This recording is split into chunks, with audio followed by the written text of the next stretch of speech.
Ein Brot backen, ganz so wie früher, das ist das Ziel an diesem Samstag im mittelfränkischen Lonnerstadt. Müllermeister Paul Bruckmann gibt heute in seiner historischen Mühle zum ersten Mal einen Brotbackkurs. Und ihr seid meine Premierengäste. Ja, ich bin schon ein bisschen nervös. Ne? Ich hoffe halt, dass alles klappt, dass alles funktioniert. Der Sauerteig ist gut, ist perfekt, der steht drin, der wartet auf alle. Und jetzt schauen wir mal, dass es klappt. Gustav heißt der wichtigste Kursteilnehmer. Er hat die Hauptrolle, denn er ist der Roggensauerteig. Roggen zu backen ist eine Herausforderung. Roggenteig klebt. Der klebt am Tisch, der klebt an den Händen, der klebt am Teigschaber, der klebt überall. Und deswegen ist auch ein reines Roggenbrot extrem kompliziert. Los geht's aber ganz von vorn mit dem Ursprungsprodukt, dem Korn. Der Müllermeister will erstmal ein Bewusstsein für den Rohstoff schaffen und erklärt die Unterschiede zwischen Roggen, Weizen und Dinkel. Und er gibt einen wichtigen Tipp für den Umgang mit dem Roggenteig. Da seht ihr jetzt schon mal den Unterschied. Du musst immer wieder die Hände stäuben, immer wieder. Also nicht scheuen, egal wo reinlangen, ne, ihr könnt jeden Sack nehmen, aber langt rein und dann geht's auch schon los. Ne? Nur Mehl, Wasser und Salz kommen ins Brot. Der Sauerteig sorgt für den typischen Geschmack.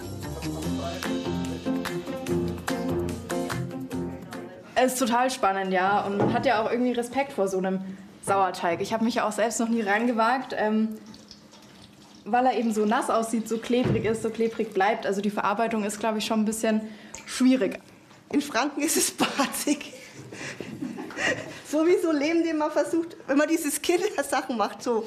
Wenn die Kinder versuchen, aus Lehm im Garten irgendwas zu bauen, so fühlt es sich gerade an. Natürlich sehr, sehr säuerlich riecht der Gustav, also sehr intensiv, Natur pur, das muss man einfach so sagen. Und du brauchst nicht so zögerlich sein, ne? Der verzeiht dir alles.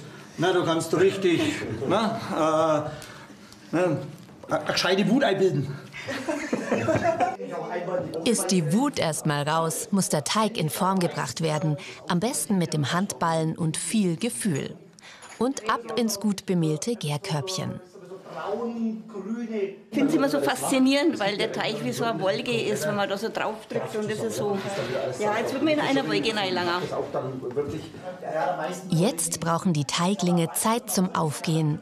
Dafür sorgen die natürlichen Hefen im Sauerteig. Nun geht's für Paul Bruckmann und die Kurstruppe ans Backofen anschüren.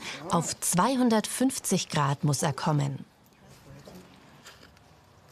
Gerade in so einem alten Holzofen, den zu nutzen, der ist fast 500 Jahre alt. Das muss man sich einfach, wenn man sich das vorstellt, vor wie viele Generationen der hier schon genutzt worden ist. Das ist was ganz Besonderes. Eine Stunde müssen sie nun warten, bis der Ofen heiß genug ist. Paul nutzt die Gelegenheit für eine kleine Führung. Er zeigt, wie er in seiner historischen Mühle das Mehl mahlt.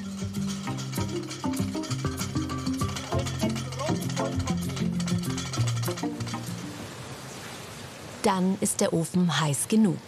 Die Asche kommt raus und die Laibe dürfen rein. Jetzt muss es schnell gehen, damit der Ofen nicht auskühlt. Kein Rohling darf am Schieber kleben bleiben. Die müssen herunterrutschen. Ne? Und ja, da muss man ein bisschen ein Gefühl haben. Ne? Also das klassische Tischtuch wegziehen, ne? Dass das weggeht.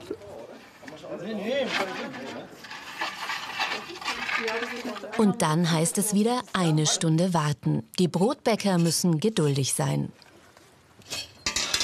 Wir werden jetzt nachher auch das riechen. Ne? 10 Minuten, Viertelstunde, wirst du auch sehen, dann kommen da die ersten riechenden Dampfschwaden raus. Dann brauchen wir eigentlich das Geruchsfernsehen.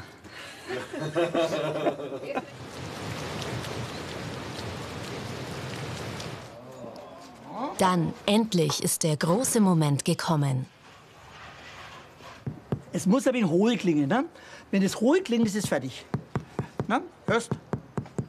Klingt gut? Fertig.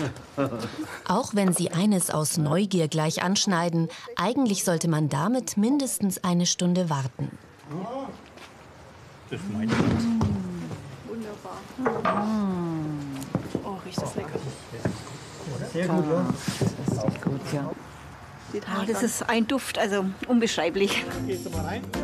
Das Ergebnis des ersten Lonnerstädter Mühlenbackkurses: ein duftender Erfolg.